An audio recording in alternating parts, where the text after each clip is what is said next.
Oke bro, kalau kita lihat bursa kita nih sekarang, Iya. kita kan berada di emerging market kan. Heeh.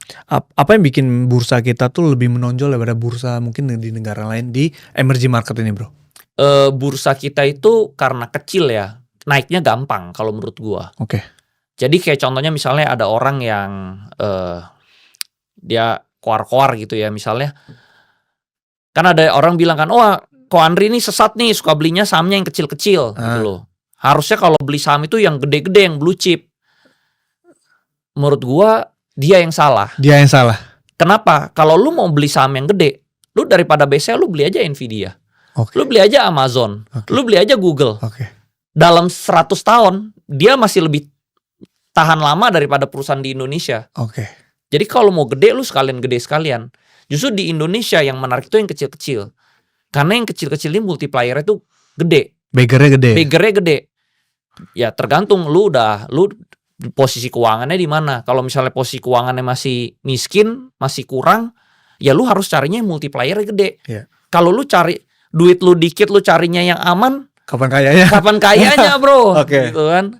Lu kalau nggak mau kaya ya lu mending kerja gitu loh. Oke. Kalau ini, kalau menurut gue di saham dari awal goal gue udah jelas. Gue mau Financial kaya. freedom. Iya, gue mau kaya gitu loh. Oke. Jadi gue cuma top up yang 1M itu bro. Gue nggak pernah top up lagi. Itu yang terakhir ya berarti ya? Iya, gue cuma dari 1M itu jadi triliunan, gue nggak top up. Oke. Berarti kan itu yang terakhir yang lu bilang itu apa, keunggulan atau menonjol ya? Kalau kelemahan market kita apa? Ada nggak? Kelemahan market kita kurangnya liquidity. Kurang liquidity. Iya, kurang liquidity. Jadi kalau yang kecil-kecil ini kelemahannya kita juga cuma bisa masuknya kecil. Oke. Nggak bisa masuknya gede. Kayak misalnya kita mau masuknya 100M, nggak bisa ke market yang kecil ini. Nggak liquid. Nggak liquid. Jadi cuma bisa masuknya mungkin ya maksimal mungkin 50M. Seperti itu. Udah 50M aja jualnya harus bertahap. Nah, tapi ini multiplier gede banget. Gitu, bisa 50 jadi 200 juga possible gitu loh. Oke. Sangat possible. Dengan pengalaman lu sekarang nih, lu kan banyak ketemu orang nih. Market Indonesia tuh sebenarnya market yang orang investor global tuh bisa investasi panjang atau cuman dia datang trading pulang gitu. Nah, itu kan tadi kelemahan satu kan liquidity kan. Kelemahan ini berurusan dengan kelemahan kedua. Apa?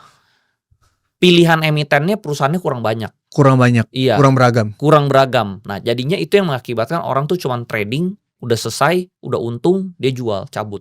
Oke.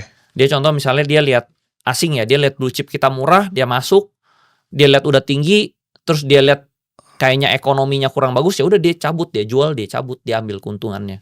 Oke. Gitu. Berarti datang trading pulang. Iya, karena pilihannya nggak banyak.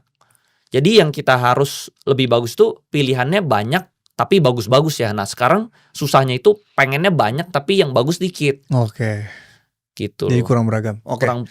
Kurang banyak pilihan. Jadi pilihannya itu aja cuma 900 sekarang. Sedangkan kalau di Amerika tuh lebih dari 5.000. 5.000 lebih. 5.000 perusahaan Wih, pilihannya banyak sekali. Terus juga kita tahu Indonesia ini adalah negara yang politiknya mendominasi ya. Yes. Menurut tuh seberapa penting peran politik terhadap bursa Indonesia sendiri? Oh, sangat penting. Sangat penting. Sebenarnya sangat penting.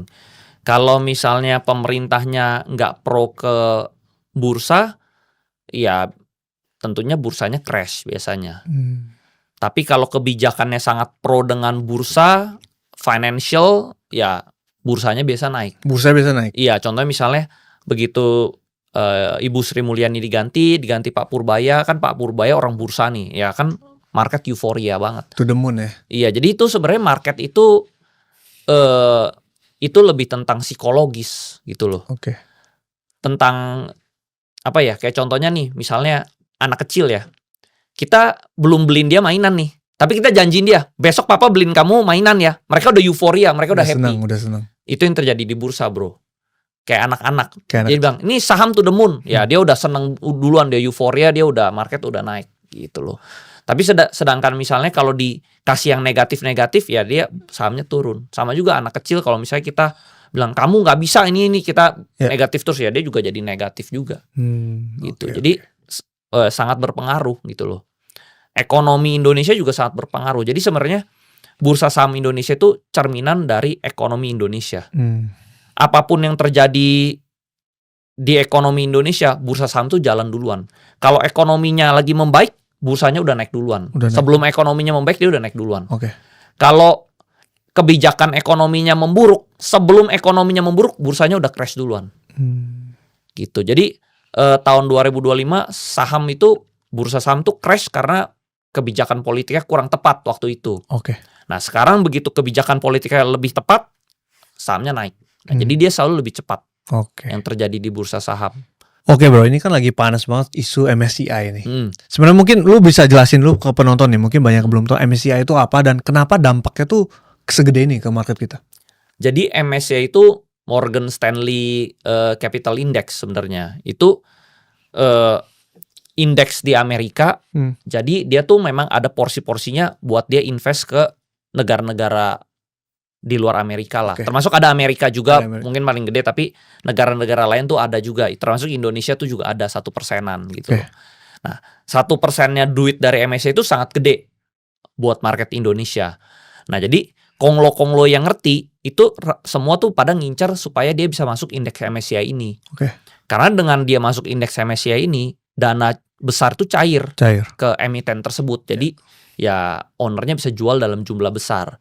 Jadi dia dapat dana besar, uang ini dia bisa pakai buat ekspansi perusahaannya lebih banyak. Karena kalau dia, kayak yang tadi gue bilang, kekurangan market Indonesia kan liquidity ya. Dengan liquidity yang ada di Indonesia, konglo-konglo itu nggak bisa jualan besar. Dia cuma bisa jualan mungkin ratusan miliar. Kurang besar. Buat misalnya dia mau ekspansi atau dia mau take profit, itu kurang besar. Nah, dengan dia jual ke asing, dia bisa dapat likuiditas yang lebih besar. Nah, jadi sebenarnya MSCI itu adalah konglo mencari liquidity sebenarnya. Gitu. Ya, tadinya ada persyaratan-persyaratannya ya. Mereka memenuhi persyaratan-persyaratannya. Nah, contohnya yang udah dilakukan Indonesia kan ngejar MSCI kan. Sebelumnya India juga udah melakukan itu. India duluan. Konglo-konglo di India juga ngejar ke MSCI. Kayak contohnya Adani Group. Itu dia bisa jadi kaya karena dia saham Adani itu dibeli sama MSCI. Gitu. Jadi dengan kita masuk itu kita bisa dapat liquidity triliunan. Gitu. Jadi itu yang dikejar MSCI. Nah, ternyata MSCI ini ada perubahan aturan. Free float. Banyak free float ini, free float di Indonesia itu pada kecil-kecil jadi gampang dinaikin. Dia maunya free floatnya lebih besar lah. Tapi ada kekurangan dengan free float besar.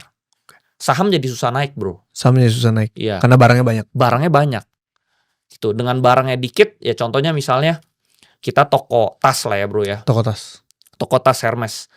Karena kita datang ke toko Hermes, barangnya selalu nggak ada, harga tas Hermes naik terus. Tapi dengan kita datang, oh banyak nih supply-nya, harga tas Hermes malah turun. Jadi itu dunia itu sebenarnya supply and demand. Nah, jadi karena kalau free float-nya nanti dinaikin, jumlah barang yang beredar di masyarakat jadi banyak, itu saham nanti bakal jadi lebih susah naik sebenarnya. Gitu. Jadi kalau dari menurut lu sendiri nih, regulasi atau bursa tuh harus ngapain nih dengan kita di freeze-nya ini? Mungkin tetap mengikuti ya kemauan MSCI gimana ya, kita negosiasi sampai ketemu jalan tengah ya, di take action lah, dikerjain lah. Kalau misalnya MSCI misalnya butuh naikin free float ya mungkin dinego ya sampai di titik temunya di mana ya diikuti aja gitu loh. Supaya win-win lah, masyarakat Indonesia menang ya, MSCI juga menang gitu loh. Nah, cuman banyak kebijakan-kebijakan bursa itu yang salah, bro. Menurut gua kebijakannya contoh misalnya yang saham kalau naik disuspend. Nah, FCA. Jadi ada beberapa FCA suspend. Banyak saham-saham Indonesia itu yang sebenarnya udah lolos MSCI sebelumnya. Gara-gara kena suspend, dia jadi tidak masuk MSCI. Karena ada syarat MSCI itu saham itu nggak boleh disuspend dalam 6 bulan. 6 bulan? Iya. Nah, contohnya misalnya dulu ada TINS, saham TINS. Udah mau masuk MSCI nih. Tiba-tiba gara-gara naiknya kecepatan disuspend. Akhirnya itu kan inflow duit triliunan tadinya udah mau masuk. Dijegal sama orang sendiri. Nah, itu menurut saya kebijakan agak bodoh. Gitu loh. Ibarat contohnya apa ya? Misalnya lu udah mau dapat cairan duit nih. Kan lu jadi kaya, kan negara jadi kaya juga, bro. Tapi gue jegal lu, gue persulit lu. Akun lu di freeze. Iya, akun lu di freeze. Jadi lu gak masuk, akhirnya kita semua gak dapet. Nah gitu. Jadi menurut gue tuh Indonesia itu ada sedikit masalah dengan ini, bro. Gak bisa lihat orang seneng. Gak bisa lihat orang seneng gitu loh. Kalau ada orang lain yang seneng, dia berusaha bikin sulit. Gitu. Kebijakannya disusahin. Harus kan digampangin. Dia susahin. Gitu. Akhirnya ya jadinya banyak yang gak jadi masuk. Jadi inflow-nya kecil. gitu loh.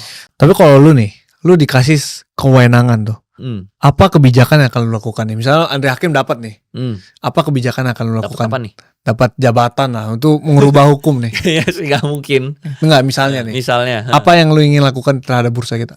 Menurut gue apa? bikin bursa kita semenarik mungkin ya. Oke. Semenarik mungkin. Terus